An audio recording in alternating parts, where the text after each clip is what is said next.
Натуральны цэнтр кантрабанднага бізнесу ўсяго рэгіёну. На пачатку 20-х гадоў 20-го стагоддзя тут працавала ад 80 да 96 рэстаранаў, звыш за 130 крамаў, некалькі казіно і публічных дамоў, а яшчэ і падром. Здагадаліся, што гэта за месца? Не Вільня, не Мінск, не Віцебск ці які-небудзь іншы буйны горад Беларусі. Гэта 6-тысячны на той момант Ракаў. Рыжская дамова запусціла вір тутэйшага жыцця. Мы канал «Загляне сонца». Давайте паразмаўляем пра гэта.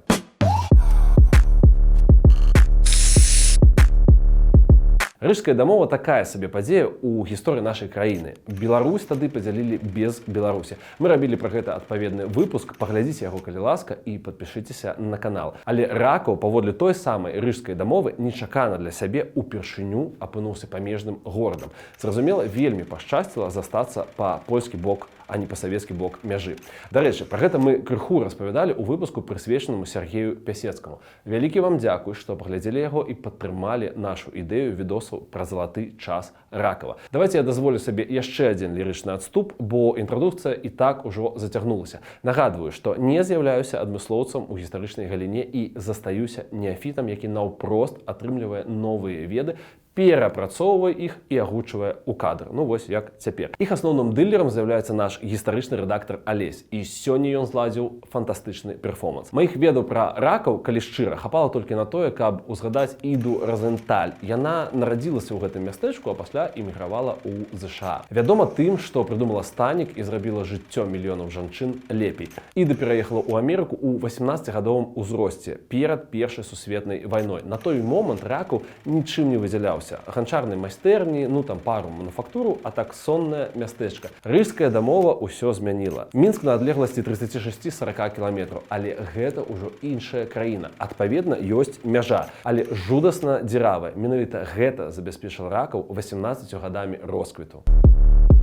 Мястэчка хутка стала кантрабандным хабам з разгалінаванай інфраструктурай. Адразу ж ад 1921 тут аселі канакрады, пасля усе астатнія. Пачалі адкрывацца крамы, зразумела, не для патрэбы жыхароў мястэчка, а каб гнаць тавар далей. Такія прота-дьюти-фры. А па жыхарам мястэчка таксама цікавая інфармацыя. Намінальна іх нібыта 6 тысячаў, але транзіт крымінальнікаў, шпіёнаў, вайсковых і шмат каго яшчэ мог мяняць гэтае значэнне ну проста радыкальна. Зборнымі пунктамі кантрабандыстаў былі маліны. Там адбываўся прыблізна увесь цыкл іх жыцця. Зборы, абмеркаванне, фармаванне пакункаў на мяжу. Там жа прадстаўнікі прафесіі з часцяком прапівалі заробленыя рублі і даляры. Яшчэ адной значнай для кантрабандысцкай справы лакацыяй быў плац перад кракаўскім касцёлам.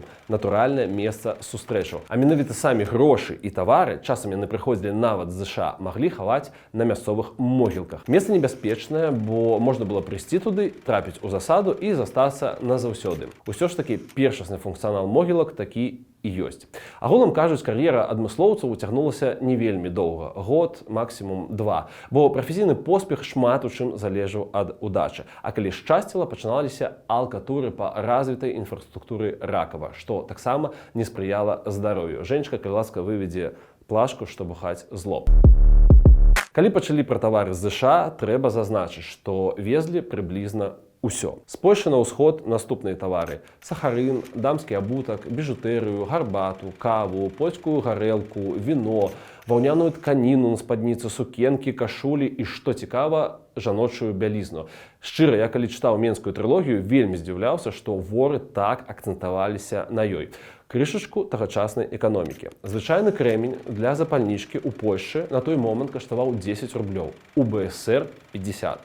Кілаграм сахарыну ў Польшчы 8 рублёў, у БСР гэта ўжо 60. Былі розныя гульні з валютай, зразумела, бо у СССР падаў курс рубля. Дэвальвацыі, паперкам ніхто не давяраў, але кантрабандысты маглі за савецкія бабкі яшчэ тое-сёе купіць, перавесці і прадаць ужо па іншы бок мяжы ў Польшчы. Самі ж, панятна, карысталіся, так бы мовіць, нармалёвымі грашыма, золатам, далярамі і гэтак далей. З СССР везлі ікру, футры, тытунь, табаку, золата, брыльянты. Яшчэ крышачку тагачаснай эканомікі. У СССР фунт ікры каштуе 4-6 рублёў, а ў Германіі ўжо 20 ці 40 рублёў.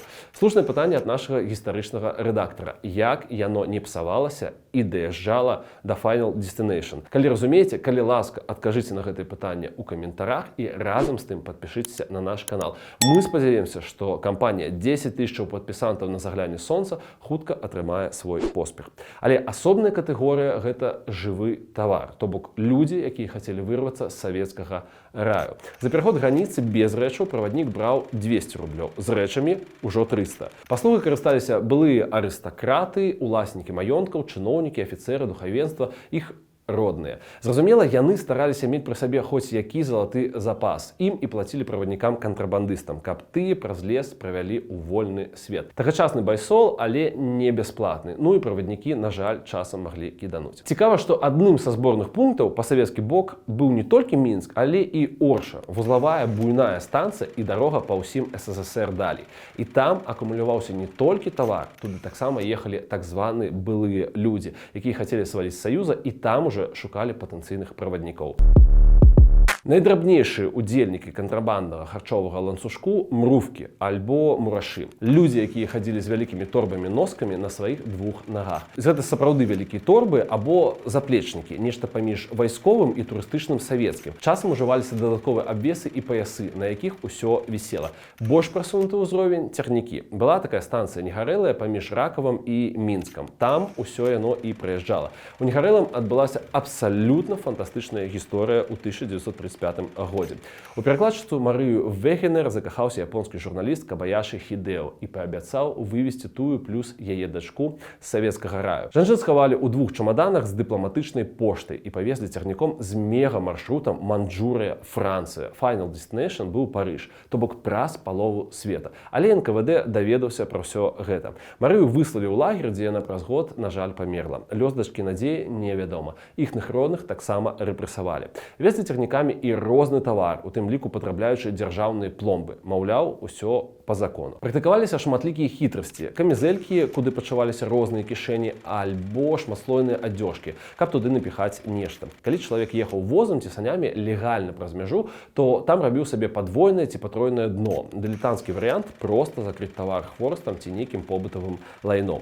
Сустракаліся ў пэўным сэнсе і камічныя выпадкі. Так у Мінску затрымалі 18гадовага кантрабандыста. Юнака прымусілі распрануцца. Аказалася, што ён увесь абвешаны пустышкамі для немаўлят. Гэтыя дзіцячыя прылады давалі прыбытак, паслухайце уважліва, я вельмі прыфігеў, калі першы раз прачытаў.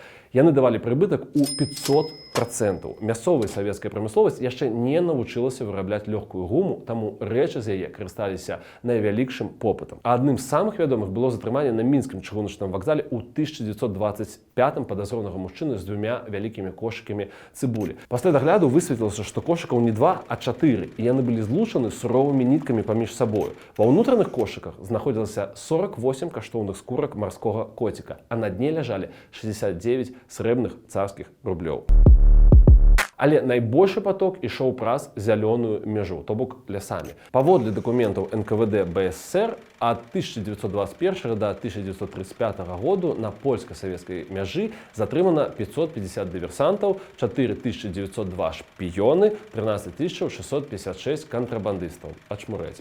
Ну і тавар канфіскавалі на 10 мільёнаў 101 240 рублёў. У дадатак да гэтага каля 2 тоннаў золата і 12 тонн наркотыкаў. Што яны рабілі з золатам, ну, прыблізна зразумела. А вось што з наркотыкамі? Напішыце, калі ласка, свае варыянты ў каментарах, нам будзе цікава пачытаць. А цяпер трошкі польскай статыстыкі. У 1923 годзе з'явілася беларуская круховая камісія па барацьбе з кантрабандай. Ну, па польскі бок мяжы. За няпоўны 1923 яны затрымалі 3187 кантрабандыстаў і канфіскавалі тавар на 445 тысяч рублёў золата. Часам наогул была патрэба рабіць блакаду граніцы. Вясна абезброівала, натуральна абезброівала памежнікаў і раскрывала шырокія магчымасці кантрабандыстам, паколькі лясныя дарогі і сцежкі паўсюдна даступныя. Ну і сама зялёнка, натуральна, хавае чалавека. Найбольш небяспечнымі з пункту гледжання савецкіх памежнікаў і мытнікаў з'яўляліся тэрыторыі цяперашняга Дзяржынскага і Заслаўскага раёнаў. Галоўнымі кантрабандыстамі з'яўляюцца жыхары памежных вёсак, хутароў, ну і таго самага Заслаўя. Дарэчы, сённяшняя чыгуначная станцыя ў Заслаўі называецца Беларусь. Здагадайцеся, чаму? Беларускія кантрабандысты мелі добрыя сувязі з калегамі па польскі бок мяжы ў Ракаве, Столбцаў, Рубяжэвічах і іншых месцах. А рынкамі збыта кантрабандных тавараў на савецкай тэрыторыі лічыліся Мінск, Барысаў, Бабруйск і Віцебск.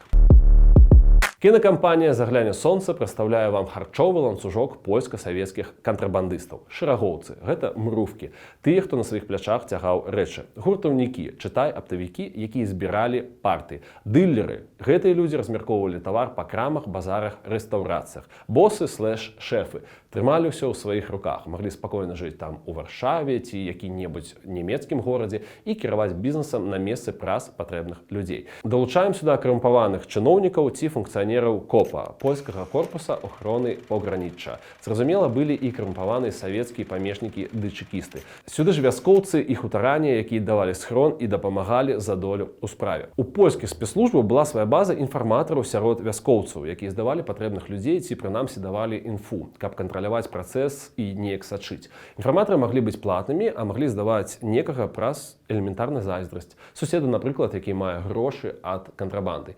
Па карупцыі быў цікавы скандал у 1932 годзе. Затрымалі аж на інспектара стражы гранічнай, які трымаў цэлы ланцуг кантрабанды з Германіі на ўсход.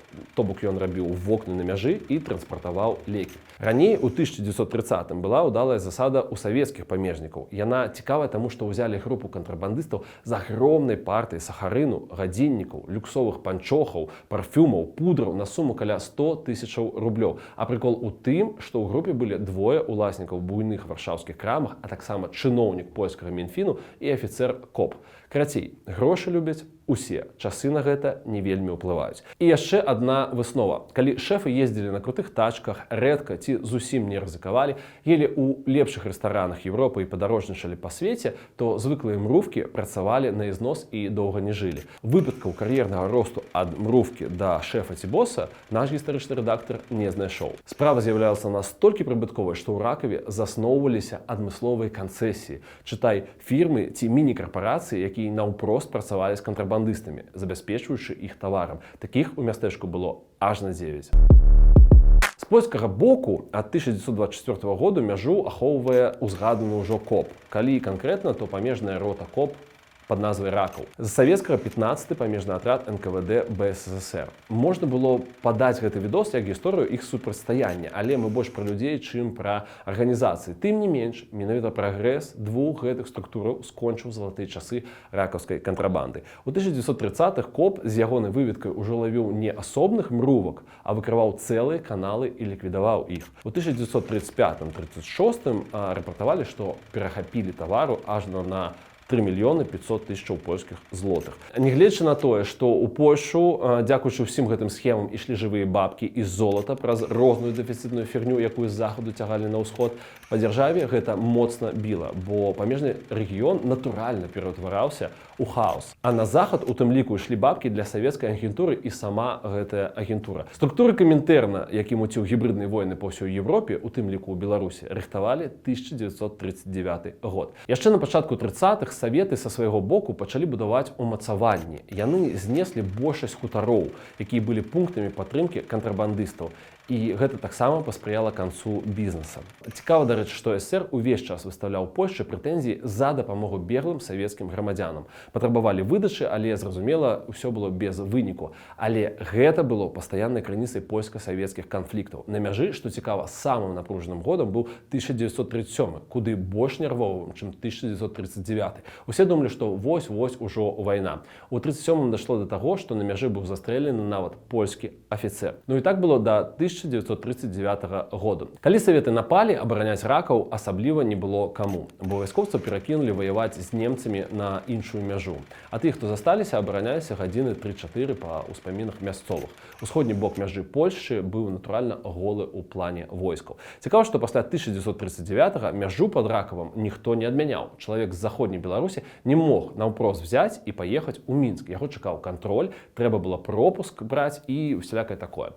Бо тэрыторыя неблаганадзейная, панская і гэтак далей. І мяжа па вялікім рахунку канчаткова знікла толькі пасля 1944-45 гадоў. Зараз гэта аграгарадок з насельніцтвам, калі верыць Вікіпедыі, меншым, чым на пачатку залатой эры. Ад былога варушніка не засталася амаль нічога. Хаця у нармалёвай сітуацыі можна было падумаць пра паўнавартасны музей. Трэба зазначыць, што ў Ракаве сапраўды дзейнічаюць арт-галерэя і музей Янушкевіча, дзе ў тым ліку можна пазнаёміцца з гісторыяй кантрабанды кантрабандай. Але гаворка ідзе пра паўнавартасны тэматычны цэнтр, дзе ты можаш з гідам, напрыклад, прайсці з цяжкой торбай па зімовым лесе, як 100 гадоў таму. Мне падаецца, гэта было бы вельмі і вельмі цікава і цалкам адпаведна беларускай гісторыі, якая час ад часу забяспечвае нас настолькі кайфовымі сюжэтамі. Нагадваю, мы канал «Загляне сонца». Давайте беларусець разам.